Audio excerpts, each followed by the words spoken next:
Anytime I put something in the world, I'm always connecting to an idea. I'm always asking, why am I making this? In terms of authenticity, I have successfully maintained positivity, and now I'm working more to maintain authenticity. I'm David, welcome to Wise Vibes. Will Smith was born in Philadelphia and started off as the Prince of Bel-Air and has grown his movie career to be one of the top actors. He's actually the only actor to have made 8 consecutive films grossing $100 million. In this video, I'm going to share with you Will Smith's top 7 rules for success, starting off with number 1, seize your opportunities.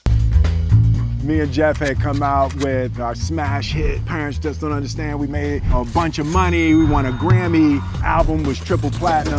I had motorcycles and cars. I called the Gucci store in Atlanta and I was like, hey, will y'all close it down if I bring my friends?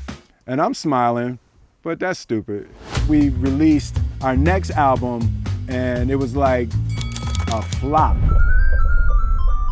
It was a tragedy. It went like double plastic. I had spent most of my money, like all of it. I spent all my money. And I didn't forget, but I didn't pay the IRS. In my mind, I mean, I wasn't like trying to avoid paying taxes. I was just like, oh damn, they need their money. The IRS took all of that stuff. So I was like, broke. Being famous and broke is a shitty combination, because you're still famous and people recognize you, but they recognize you while you sitting next to them on the bus. And the stuff they ask you to sign on a bus, you know, like, ooh, can you sign my baby? That's a Sharpie. I probably shouldn't just write on the baby with that. Oh, you too big to sign my baby. Well, no, I mean, you know, so I signed it. So I was like laying around and my girlfriend was like, dude, we're not doing this. Like, you're not just gonna be laying around this house all day. You're gonna go do something. And I was like, what? What am I supposed to do? Go where people is doing it. Where are people doing it?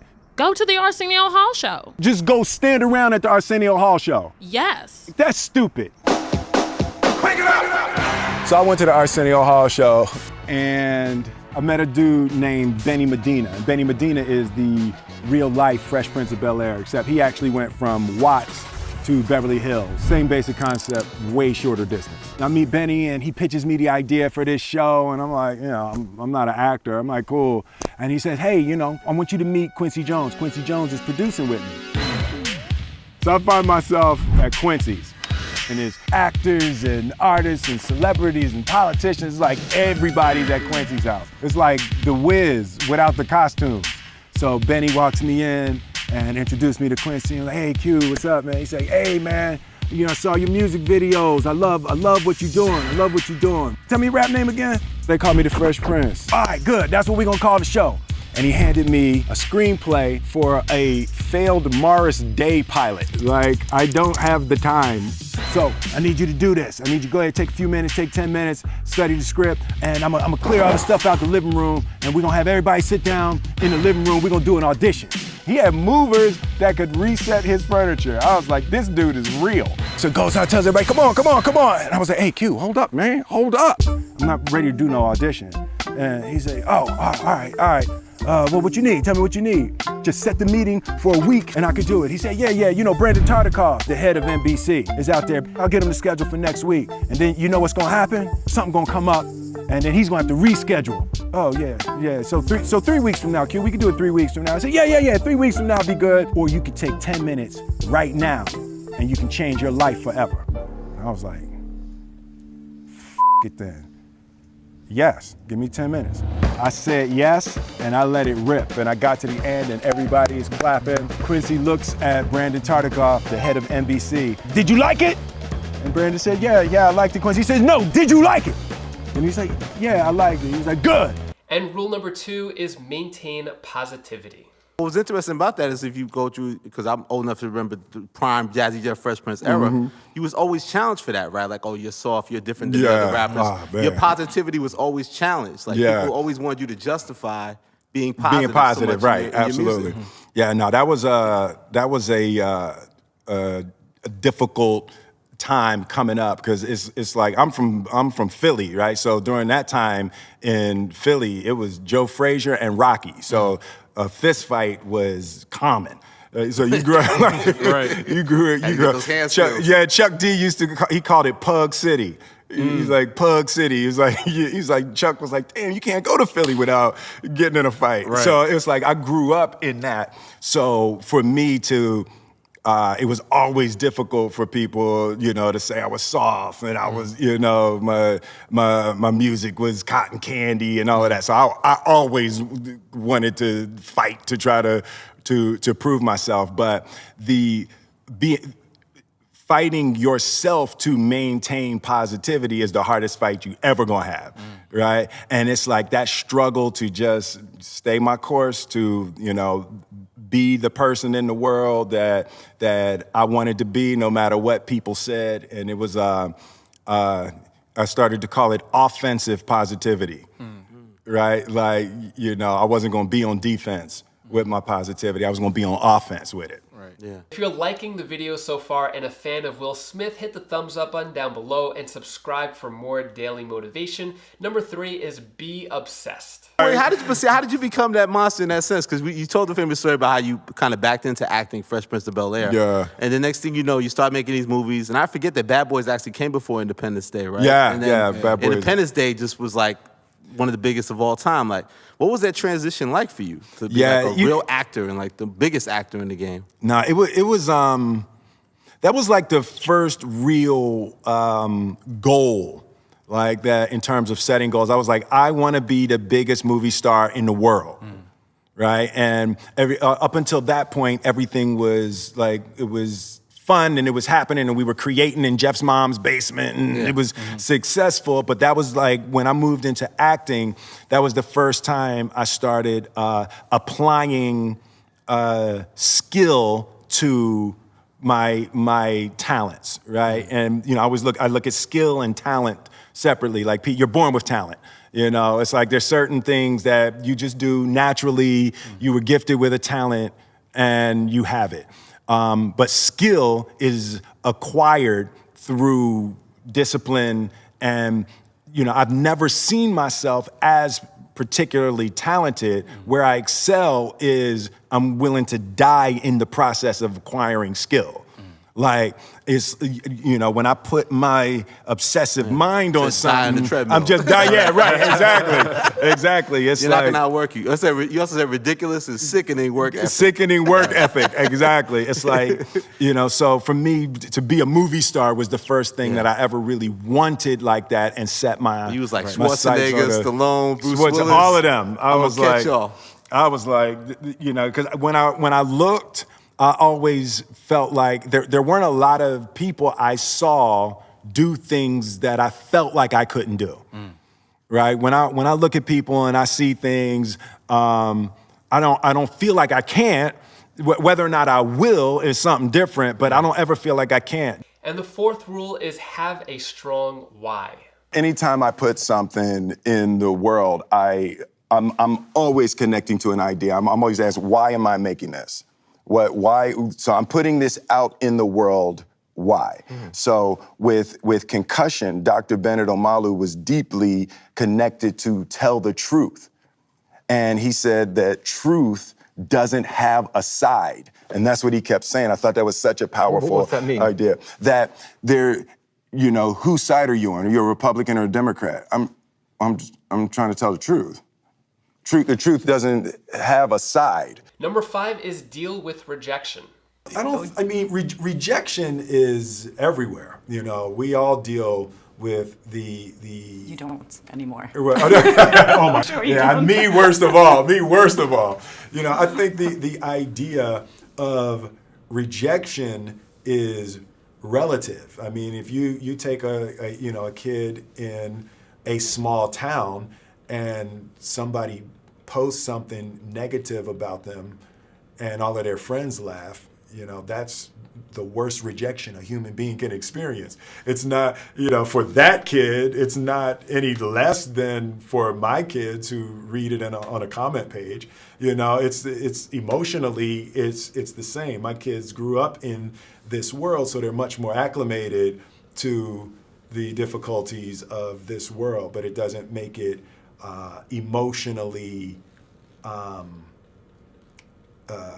more difficult or more painful than for any other. And number 6 is be authentic. You're like the prince, but now you're the king of Instagram. Man, I know. right now. So it's like, how come you've embraced social media in this way? Like, because for the longest, you have this mystique behind you. Well, when I started, the only way to be a movie star was through distance and mystery and mystique, right? That was the way, is that, Passed down, it's supposed to be. you could see me on July 4th in the movie theater, or you're not gonna see me, right? So that was the way. Keeping that distance was how you maintained Star power. Star power. And in the last 5 years, that shifted much more to a friendship model. Like, people support artists that they feel like they know thoroughly, that they're friends, right? So that the social media, the daily interaction is much more like a family friendship kind of interaction that is an audience demand for their loyalty. But is there such thing as revealing too much? Not in this world. Too much, it's personal, like it's what can you handle?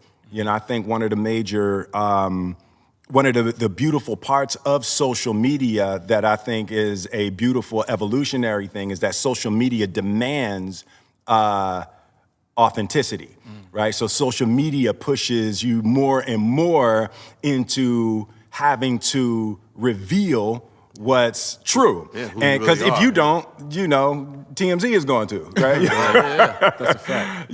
So it's it's a beautiful thing. And I'm actually enjoying the push, right? Nobody's happy who doesn't get to be themselves.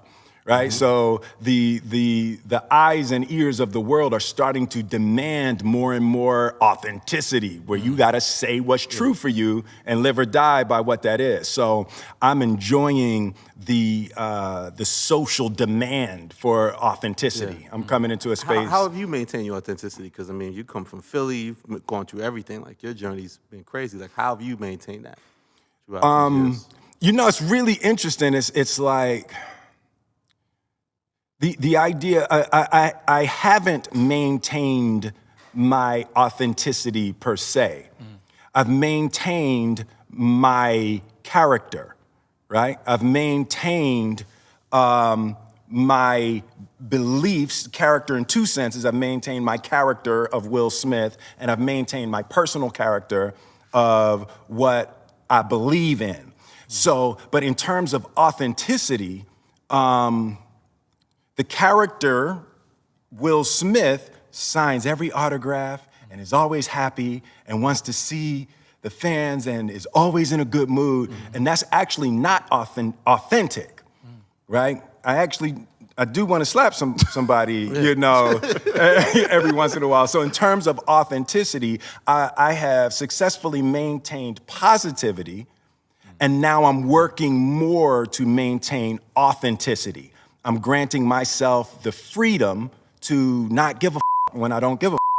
And number 7, ask awesome questions. We're about to make history. We are doing an IG Live to the International Space Station. Oh yeah, and see, now that's the thing. Look, I'm doing it like that. Everybody can't do an interview to the International Space Station in house shoes, right? Don't judge me. I'm keeping it real.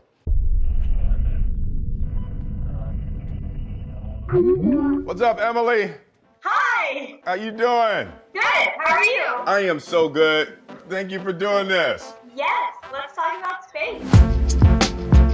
Let's talk, so I'm trying to get a sense of the questions that I should be asking to the International Space Station. Yeah, I mean, some of the most important ones are talking to them about just like being weightless. They lose like 10 times the amount of bone density as like a 70-year-old woman. Wow. So you can ask them about their workout regimen and how they actually work out in weightlessness. Oh, ask them also about how many sunrises and sunsets they see every day, because they are orbiting the Earth every 90 minutes. That's obviously cool, but it also messes up with their sleep cycle. That is fantastic. Well, thank you very much for your time. All right, thanks, Will. Thank you so much. Thank you.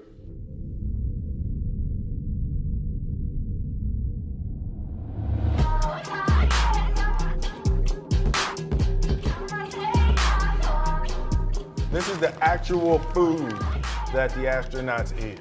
Strawberries, that's strawberries. And little brown balls. Little brown balls. Yeah. What else we Little got? brown balls. This is shrimp fried rice. Are you seeing that? I'm gonna try it. I'll take a little tiny taste. Wait, Oh. No.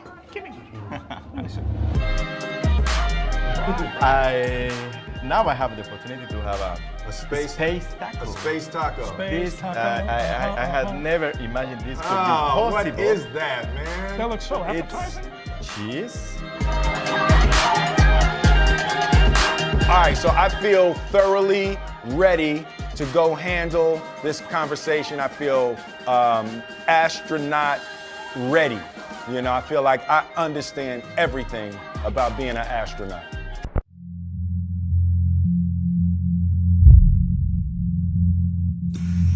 Houston Station, we're ready.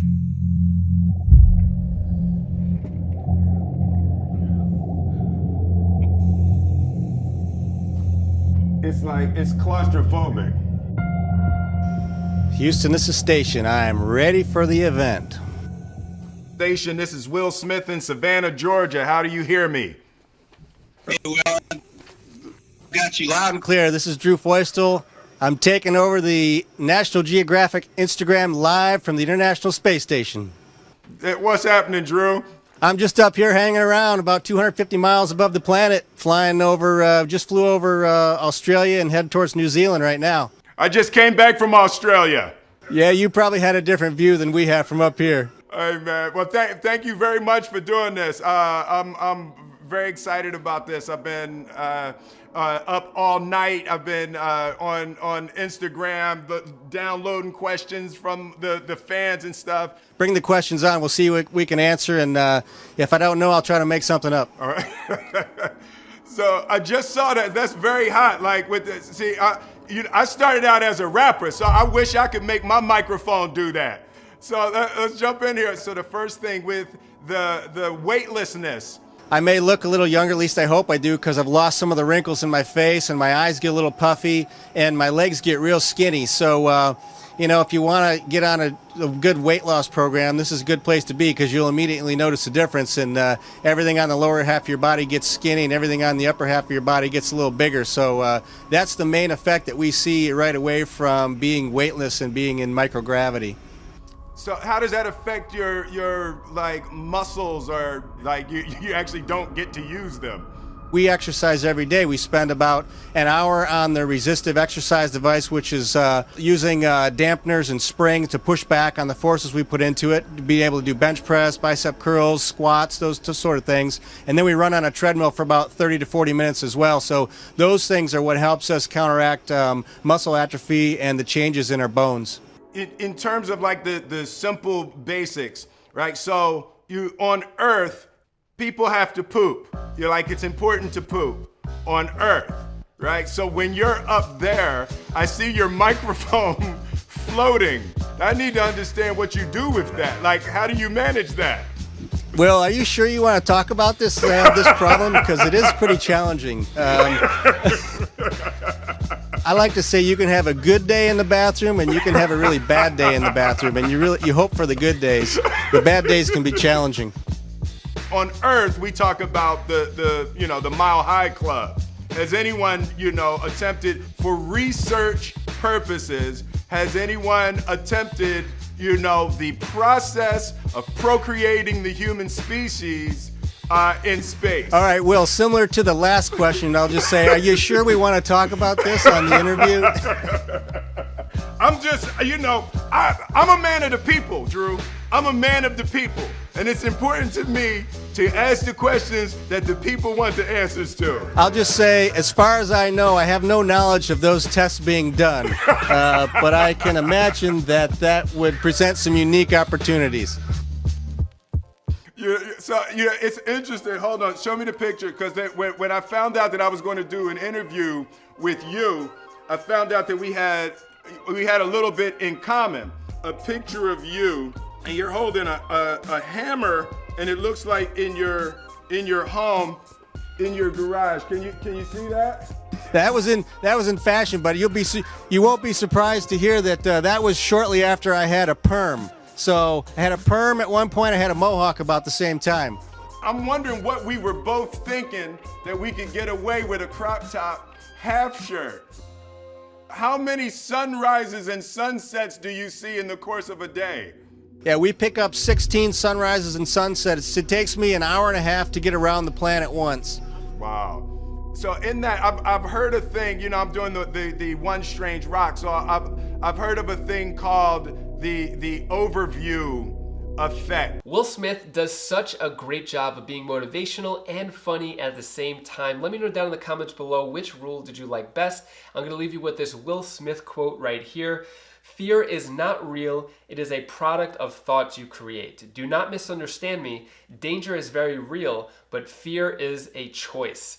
If you want to watch some more motivational videos, I recommend clicking this video right over here and subscribe to the channel for some more daily motivation.